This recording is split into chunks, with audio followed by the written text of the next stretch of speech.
Welcome to the Smart Property Investment Show with your host, Phil Tarrant. Hi, g'day. How you going? Hope you're well. Hope you're enjoying the Smart Property Investment Show. It's a real privilege for me to actually deliver this, and now so more than ever before in a sort of distributed, disrupted world with everyone working from home. It's good to get onto the airwaves and channel into people irrespective of where they listen to the podcast. And I think some of those habits have changed quite a lot. You know, a lot of the research we've done, both anecdotal and through some surveying, is that a lot of people like to listen to this podcast, whether it's at the gym, walking their dog, commuting to work.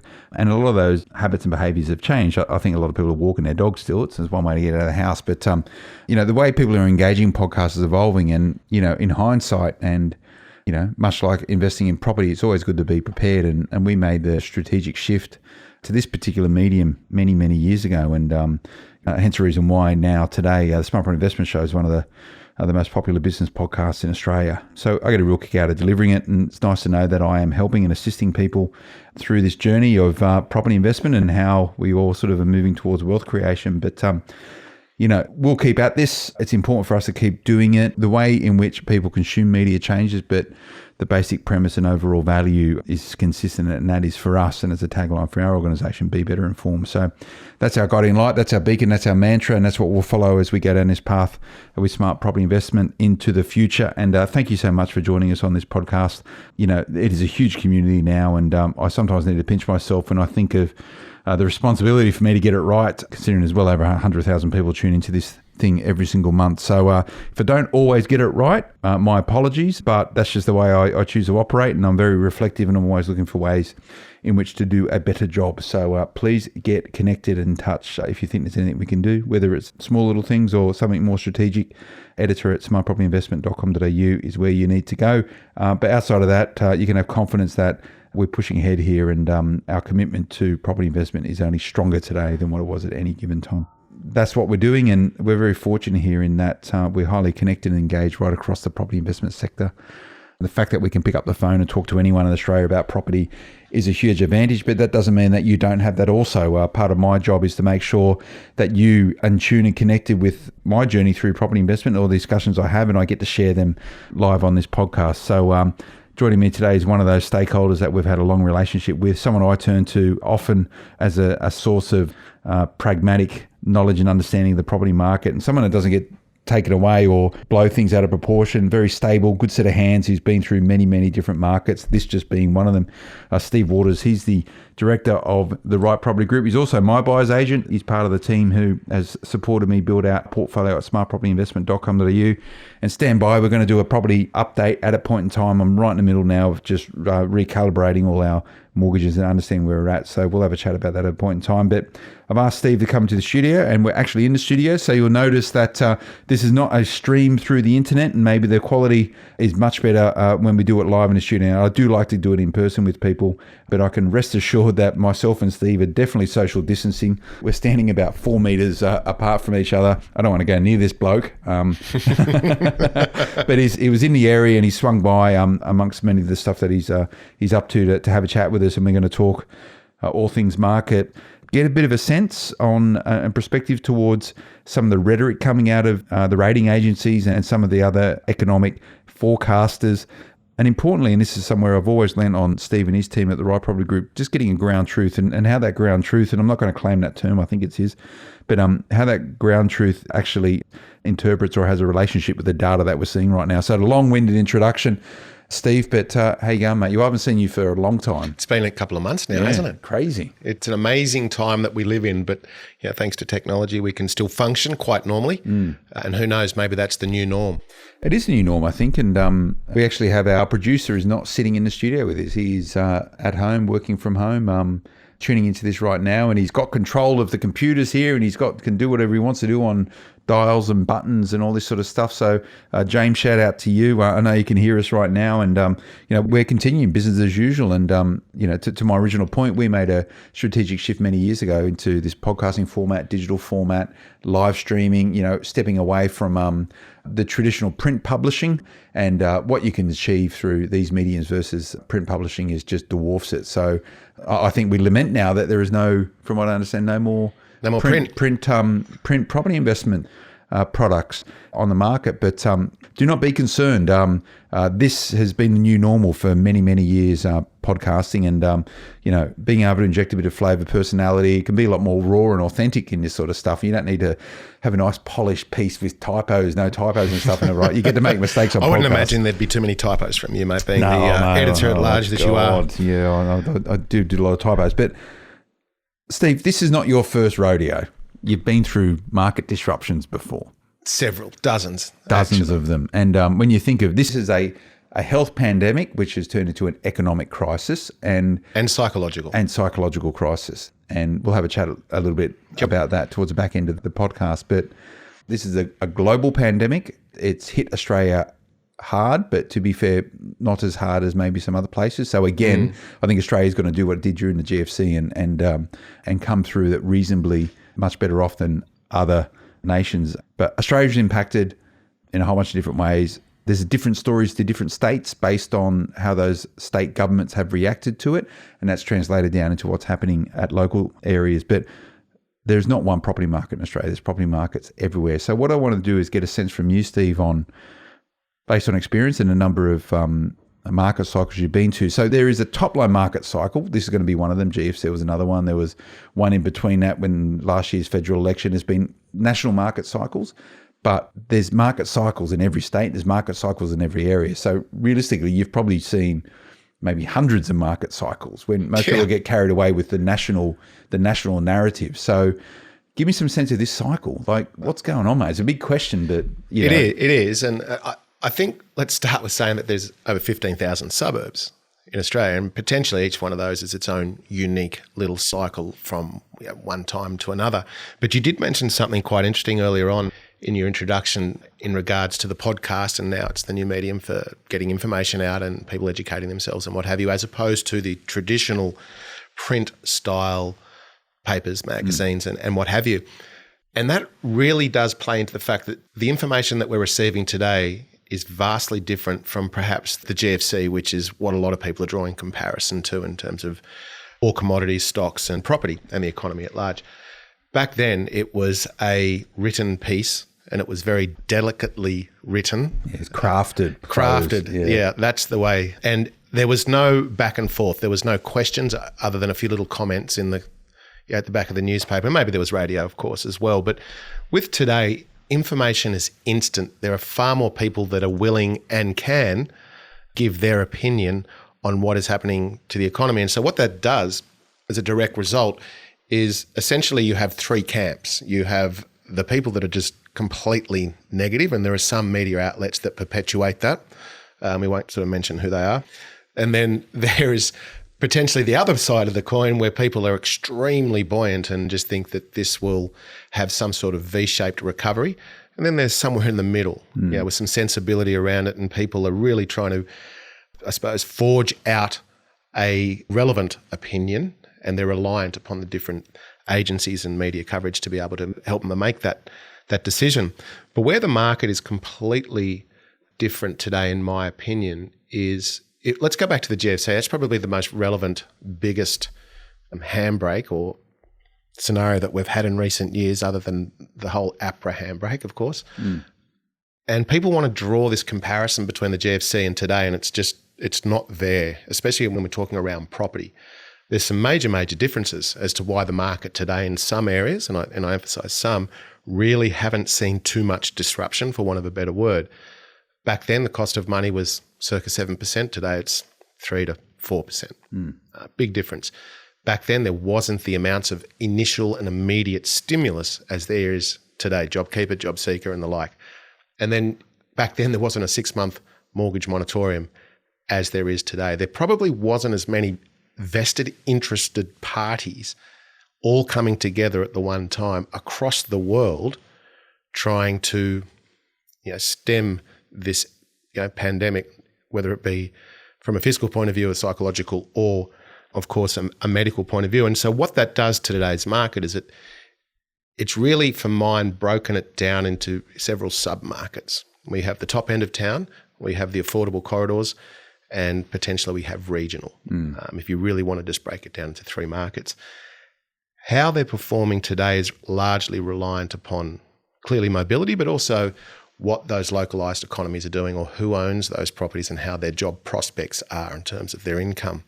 So as we roll forward or as we roll out, I would expect that there will be some markets that will take some time to recover because of the industries that they're closely tied to. And I think others will potentially have a growth, not spurt, because that conjures up the image of this large incline in price, but they'll continue to go okay until there's some perpetuation and mobility, and then you'll start to see the recovery gain legs. But to have a recovery, there has to be a decline in prices. And once again, there's a lot of people that are talking about this V-curve recovery. And to have a V-curve recovery, you need to have an inverted V decline in prices. And we're just not seeing that at this point in time.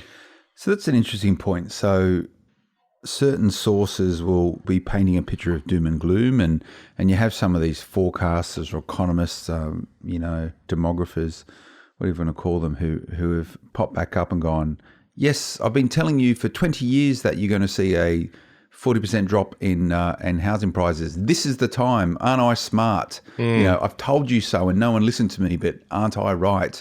It's like the weather forecaster predicting rain during a drought. Yeah, they keep saying it'll come true. It'll come true, right? And we all know who we're talking about, the particular person. On the other side, you have certain segments, and a lot of this propagated in social media, and I'm going to call it probably people who probably shouldn't have the opinion that they do in terms of shaping how people are framing property investment, saying, this is the best time ever.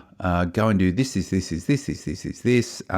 You've never been given a better opportunity to do whatever and invest in property. This is when you're going to become a bazillionaire, right? And there's a couple of people out there doing that sort of stuff.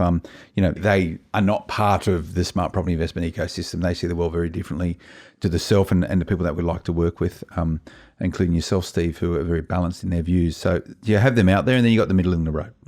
And this is the informed and educated, sophisticated people who know that it's not horses, of course, it's not the same where you go, and they won't get pulled in particular version of what they think the reality is. So you're on the ground, this whole concept of ground truth, which means what is actually happening on the streets.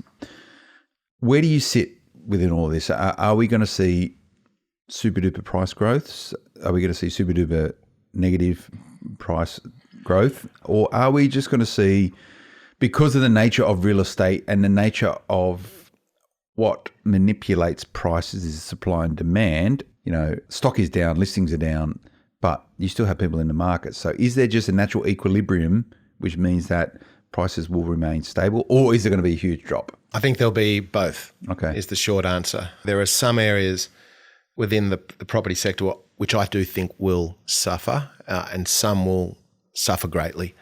And if I draw experience out of one of the properties in my portfolio, which I have spoken about before, the off-the-plan service department by the water holiday let area, those types of properties will suffer. In fact, they already are. So to give you the example of mine, there is 0 tenants in that whole complex because it's based on tourism, it's based on travel and mobility. And so for how many months going forward will I have 0 tenant, and that will greatly affect the value of that property. I would also delicately guesstimate, as I look into the murky crystal ball, that there'll be some higher end properties too that may suffer because in some way, shape or form, the owners, the dwellers or the tenants are tied to the stock market or any derivative of. And so you might start to see those types of properties suffer. But alternatively, they also, 10% growth of a $2 million property is far more attractive at that point in time than 10% growth of a $500,000 property. And people tend to always remember the good times.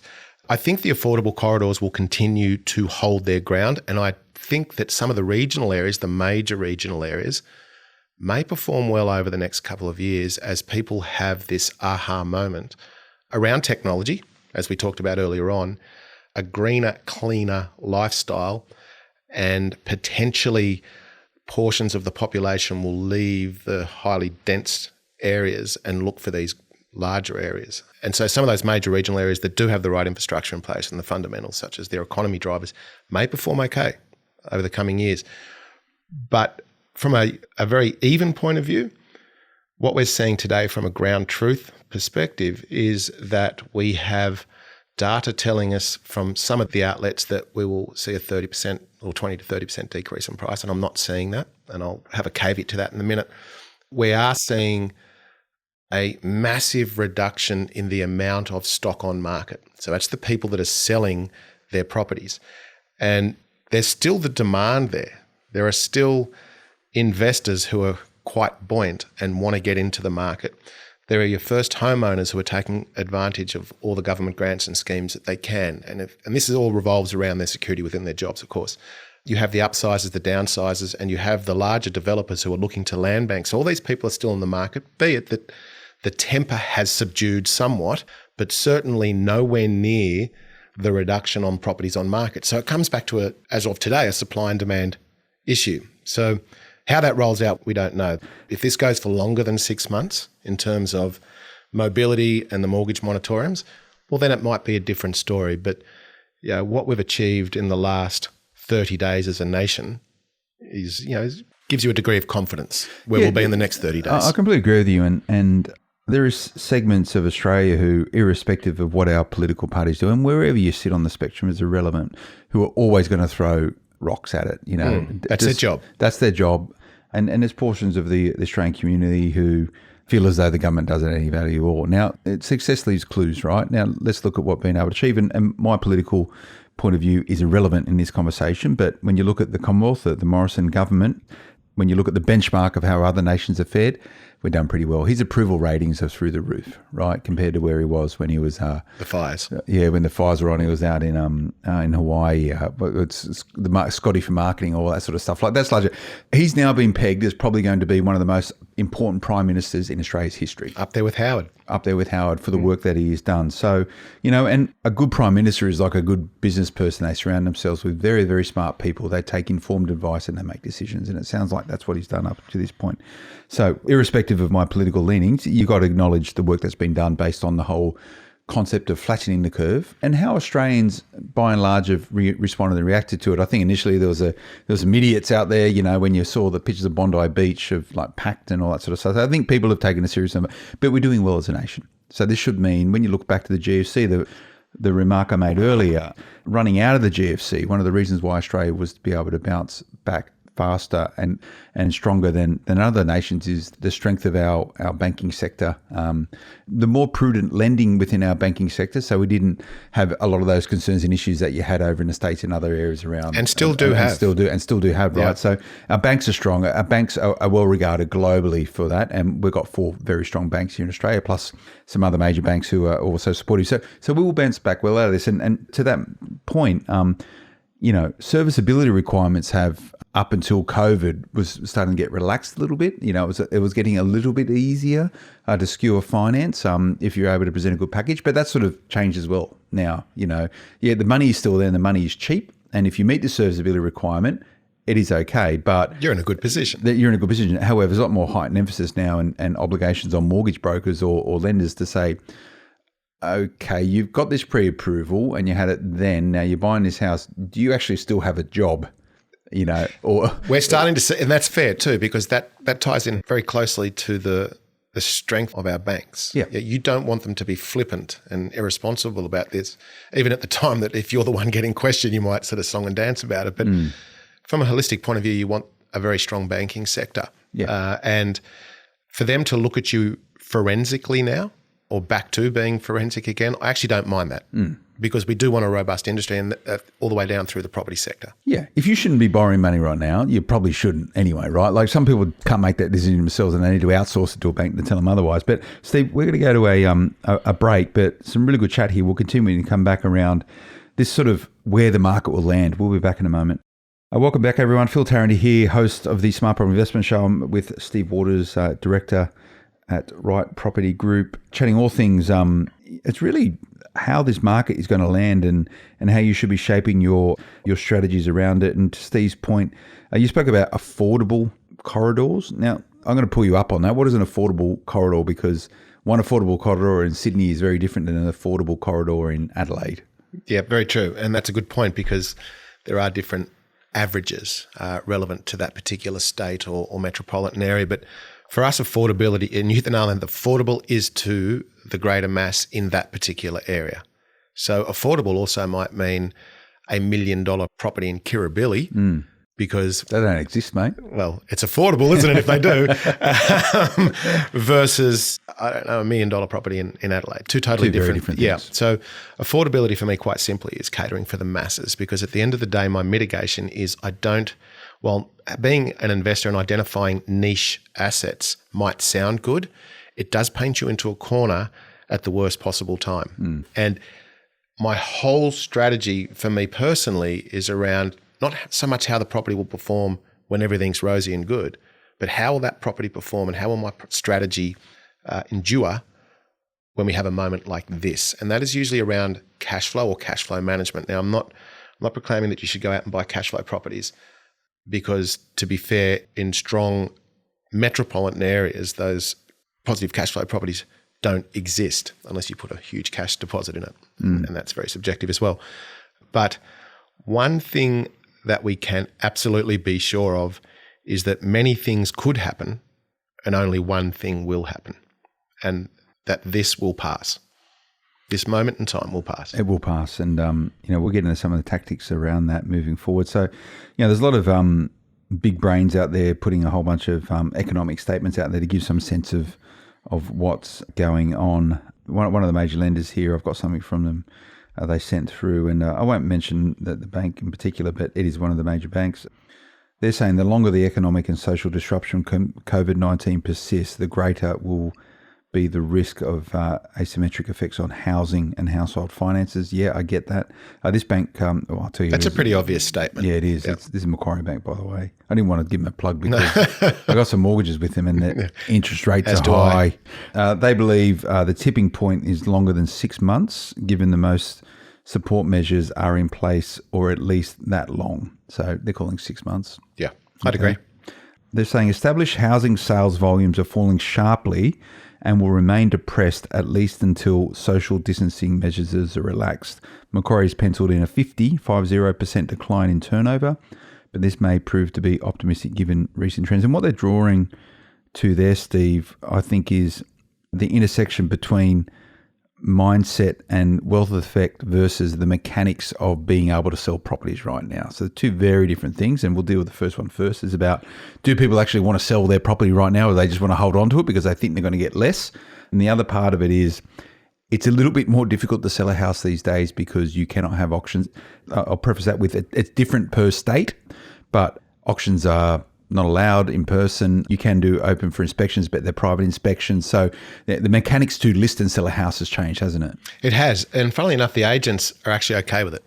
They see it as an opportunity to work with the potential buyer on a one-on-one scenario as opposed to having a group, which has its own benefits as well in terms of feed the greed, or whichever way you want to look at it. But most of the agents that we're speaking to are quite okay with it. And as you said, certain states do prefer auctions. So if you take Melbourne and Sydney, they love an auction. Brisbane, not so much so. South Australia, not so much so, and so on. So the mode of sale isn't really having an impact as much as people would think. But if we come back to one of the points that report said in terms of 6 months is where we'll see that point in time. And I mentioned that it was a pretty obvious statement. And just to be clear, that's because that's when the moratorium ends. People have a get out of jail card up until that point in time. But as they say, it's all based around mobility. Yeah. If we get mobile again, then things will change. The clubs, the pubs, the restaurants, the cafes will potentially be full, and that economy wheel will spin, so to speak. And it just depends how fast that will happen. So you can lift the restrictions, but how quickly will people come back to whatever normal is? And the new normal is very different. But, you look at New Zealand, they've gone from stage 4 to stage 3 restrictions. Now they're talking about moving to stage 2 pretty quickly, which will be less than here in Australia. So, and what I'm seeing and hearing now is they're talking about in May in Australia, depending on the states, they see the world a bit differently. Whether or not the state of origin is going to happen is the big issue. That's what it's about, right? But the days are long, the years are short. Yeah. And I think we've got to keep that in perspective. Yeah. So I think schools are going back at some point soon, albeit in different settings. But yeah, we'll get back to real estate happening as it used to happen. And as soon as that happens, you'll see the market dynamics, supply and demand again coming into effect. I'll continue on some of these points here, Steve. So this report summarised a scenario where housing prices fall sharply due to distressed selling is very different to modest price falls in an illiquid market due to social distancing. The former could happen under a prolonged period of very high unemployment, but this is not this bank's base case. So what they're saying then is that if there's huge unemployment, you're going to see distressed selling, versus the sort of market that we're in right now, it's what you've painted in your ground truth would be it's illiquid because of the mechanics to buy and sell has been restricted. So this is where we don't know where we're going to land. It's very economic. I'm probably not qualified to talk about that. But I think it's a little more than that too. You have to ask yourself the question, well, why aren't people selling? Other than the mortgage moratorium, so to speak, they've got a very low cost of money. If they were to sell the property, they've still got to reside somewhere. But in a lot of cases, especially in the affordable corridors, it's still cheaper to own it than it is to rent it. Yep. Which is a fundamental fact. People aren't going to sell their home where they live in to go and rent where it's going to be neither here nor there in terms of their output. I also think that so if we can combine that, the cheap cost of money, the wait and see for 6 months, or probably down to about 5 months now, is just holding people off. Like, why would I sell unless they're under complete financial duress? And there are some people out there that are saying, well, there's just mountains of financial duress. We are not seeing it. And that's our piece of ground truth, if you will. We are not seeing the financial duress any more than what we saw 12 weeks ago or 16 weeks ago. And maybe we can have a chat about that in a moment, Steve, once we get through these numbers. And I would respond to that by saying you might not be seeing it because it's probably the nature of the clients that you operate within, and they may be in industries which are in a different environment than most people who are under duress at the moment. A lot of them are in hospitality and these type of things, which... I'm actually talking about the seller. I'm talking about... You're talking about the seller itself? The vendor. Okay, you're not talking about the buyer. No, we're not seeing any people that are saying we have to sell. Maybe there's one or two, but there's no more than usual where people are saying we need out because we can't X, Y, Z. You'd have to be in a lot of problems for it to impact you that much. You are always going to be in that problem. The COVID was just the straw. It was a catalyst to do it. So we'll chat about some of those tactics in a moment. This report goes on. Dwelling price growth has always moved closely with turnover. Yes, this is like, housing markets 101 stuff, right? I was trying to think of the expression. Yeah. If that correlation continues in coming months, there will be sizable price declines. The bank's economic team is now forecasting a 5% decline in national average prices through year end. So national average prices. So like that could take in WA, South Australia, Tasmania and the like, Northern Territory. And talk about sizable price declines. Like, I don't know, maybe it's the way I say I go 5%, it's not that big, or people go 5%, God, that's a lot. Well, it is, but the market is between your ears and so is value as a result. But if that's only a paper trade loss, you'll only crystallise the win or the loss if you sell. If you sell it. It's more about the ability to be able to pay the mortgage, hang on to the asset. And the last point here, and this is some level of optimism, looking past the crisis, the significant easing in monetary policy, which is likely to be in place for a few years, could see a swift rebound in established housing activity and prices once the virus passes. Repayment affordability has improved markedly as interest rates have fallen. So I would summarise with those, six or so points there, that this is just supply and demand. And the cost of money and consumer confidence, which is around employment, because there's a few things that will eventuate in the future that not a lot of people are talking about. And the obvious one is that this will end. And obviously people are talking about that one. But there's also a massive cliff face in terms of construction, new builds, that is not happening. And whilst our population pre-COVID was very, very buoyant, and admittedly now it's stopped because the borders are closed, once this finishes, the immigration numbers will again, and once the borders are open, the immigration numbers will amplify, is my guess, back to where it was, and potentially even larger than that, because Australia may be seen, because of the way we've handled it and our low cases per capita, as the clean, green environment to which some of the other parts of the world want to live in. That's a good point, Steve. And Bernard Salt, we've had him on the podcast before, he's the demographer. He has a concept called the Dubai effect, which is one of the reasons why, and I'll paraphrase by my memory of this concept, but the reason why Dubai is such a vibrant city in what is a very traditional and conservative part of the world is that all the riches from the nations around Dubai end up in Dubai because it's seen to be a safe and secure place to park your wealth and amplify that wealth. So Dubai is full of money from Saudi Arabia, from Pakistan, from all areas of the Middle East, Jordan, Lebanon, even moving into sort of Afghanistan and Pakistan and the subcontinent. So it's a lifestyle. It's a lifestyle, and you can get away with a lot more in Dubai than what you can in other parts of the world, right? So that same logic Bernard Soul talks about is that Australia is the Dubai of Asia. This is the area where wealth in Asia likes to protect and secure their income. Hence the reason why the education sector, which has been hugely impacted by this, by the way, but wealthy people in Asia send their kids to university in Australia because it's just one of the mechanisms for them to build that network and relationship down in Australia. So I completely agree with your point. I think Australia, as a result of its navigation through COVID-19, is only going to be seen as a more premier place to park your wealth and a premier place to holiday and a premier place to have a relationship with. So and all that means good fundamental economic drivers for the future. And I'll back myself on that comment, because if I combine that with the fact that construction is, even pre this, was extremely low, and the Reserve Bank even came out and said they're concerned about the lack of accommodation being built for the population growth for the years to come. Then when you overlay the COVID, which has amplified the lack of building once again, when we roll out of this, there will be an inflection point in the years to come where supply will not be there for the demand. And I'm not saying that there'll be this vertical price growth, because it doesn't happen that way. What will happen, and rentals for that matter as well, what will happen is it'll be a gradual creep, as it was after the GFC. When the GFC finished, it just didn't flick a switch and prices went vertical. There was a gradual shallowing out, and it gained momentum to where it got to in that sort of 14, 15, 16. It's great times to be in Sydney property back then.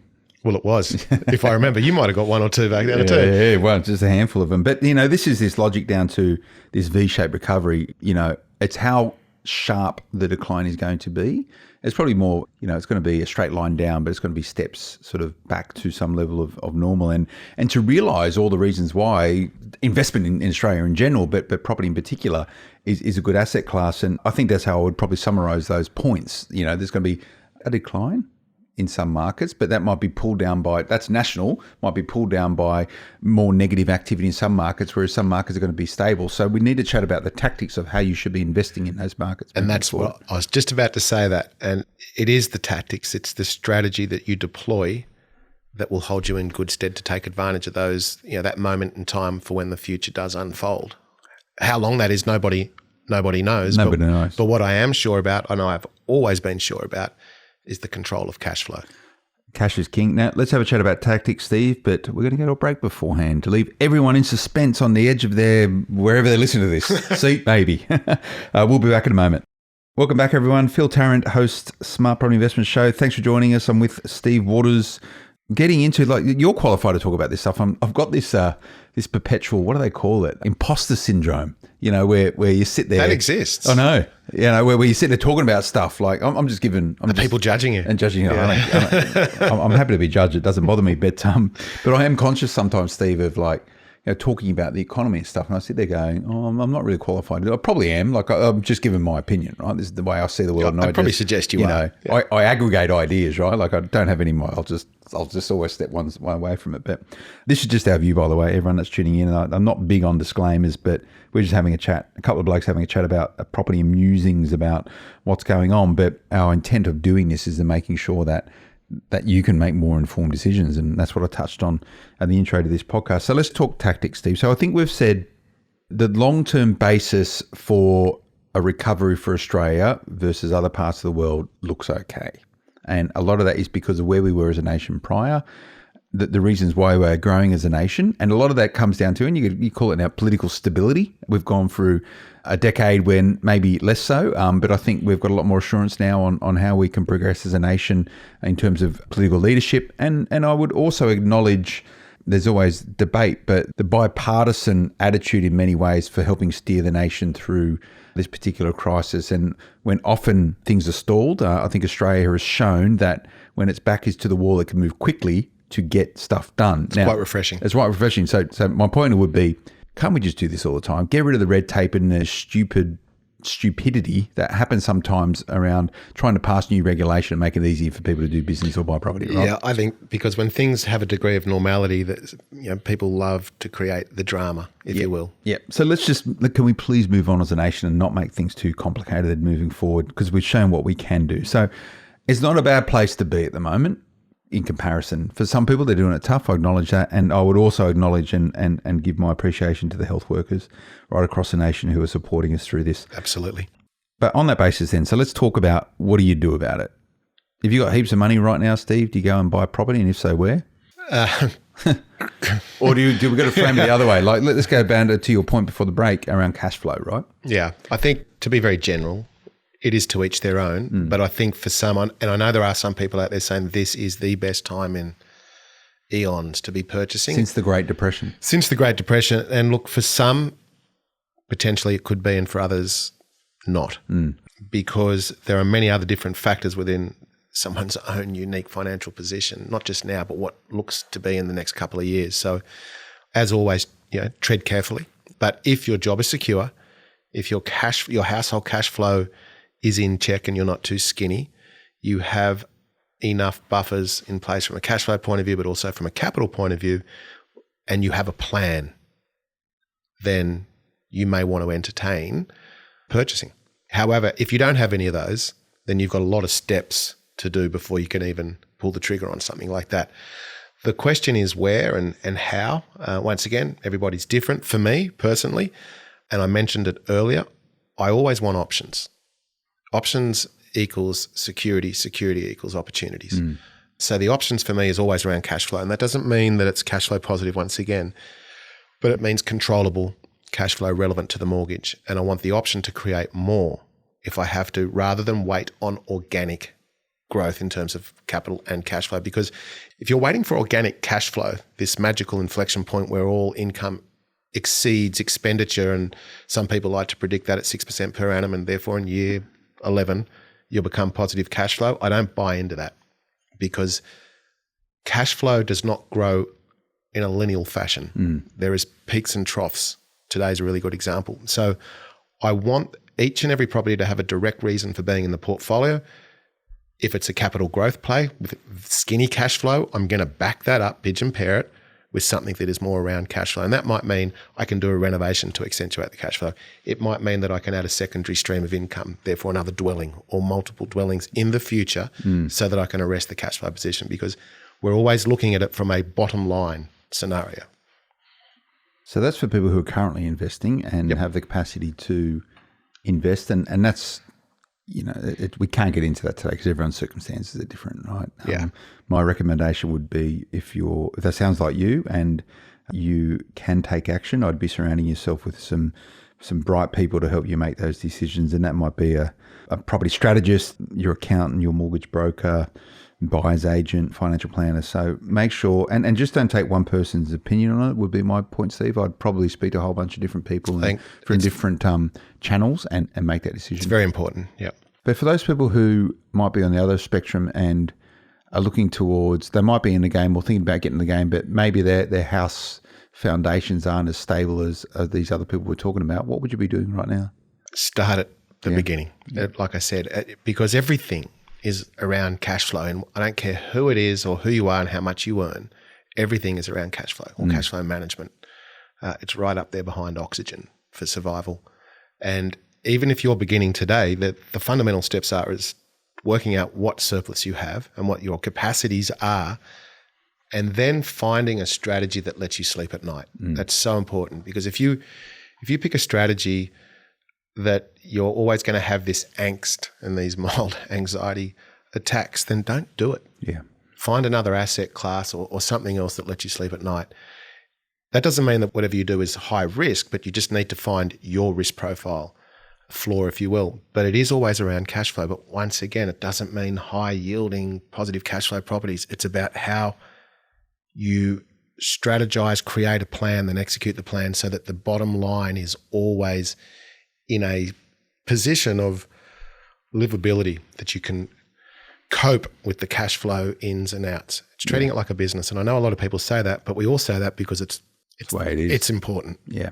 Yeah, I completely concur with you. And, my personal relationship with that is that I don't like redlining. I like to know. I like to know there's buffer. I like to know there's Absolutely. Irrespective of what happens, that Phil Tarrant Incorporated is going to be fine. That's the way I like to operate. Do you call yourself that? No, I didn't. I just thought about it. Phil Tarrant Incorporated. I tried to. I'm going to quickly register that name. I just try to think of a catch-all for all the different stuff that I do. Right? It's a pretty good way to put it. But yeah, it's just like which is a whole bunch of different components, right? But I would argue too that even if someone wasn't around, they didn't mind redlining before.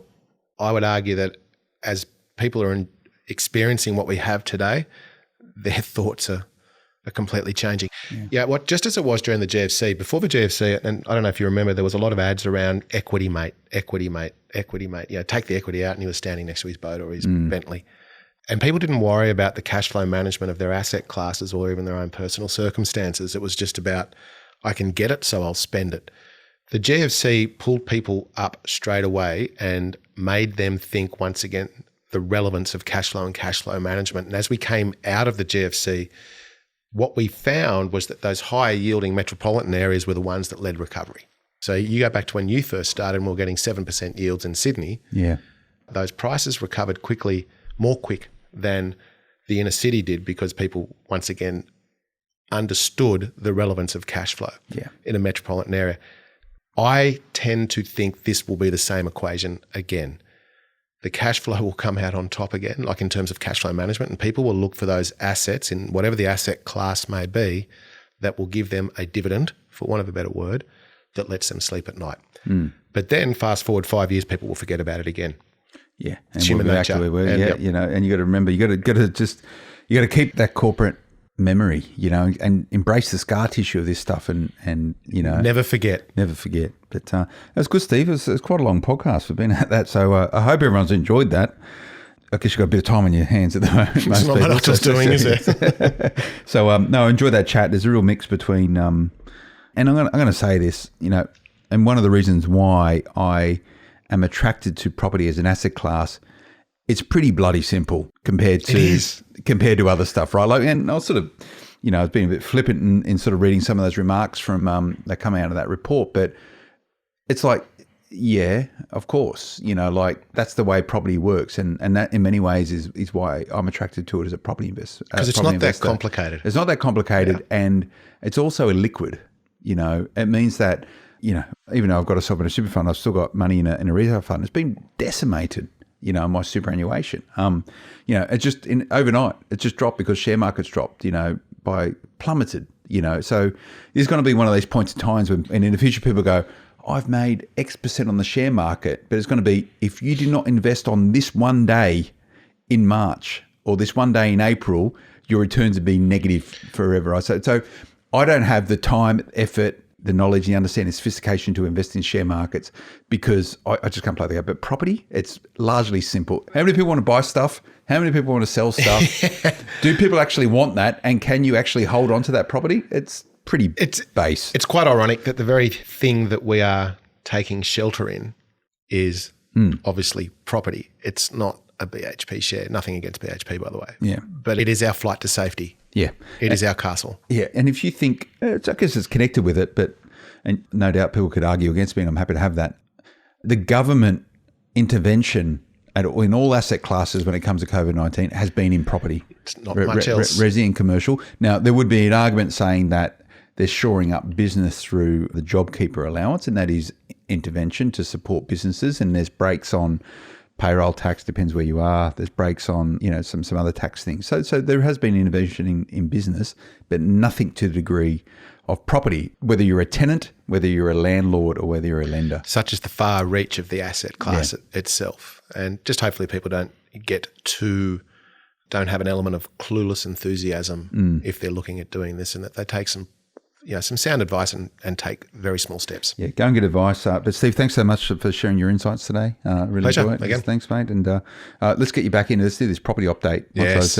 I've been working through it. I started and then... Been an interesting conversation. Oh, yeah. It's and just as a bit of a teaser for our listeners, where I used to have some pretty high interest rates, which the stuff that I didn't fix originally, and if you can go back and listen to those podcasts, which are variable, I've sort of got some wins out of that finally. They've come back a bit, but I haven't yet landed on what my net position is yet. So I try and do it an hour or two every morning, and then I just get sidetracked doing other stuff. So I think it's going to be a weekend project for me, but looking forward to it. Quite keen to see where our cash position is. But I can report there's not 1 point something in our portfolio. Every interest rate's over 4%. So do you know what though? You whinge about that now, but 12 months ago we would have group hugged and high-fived. Yeah, we would have. But, so we'll have a discussion around the pros and cons of maybe fixing some stuff or how we can get those interest rates tighter. So I do look forward to that chat, but thank you.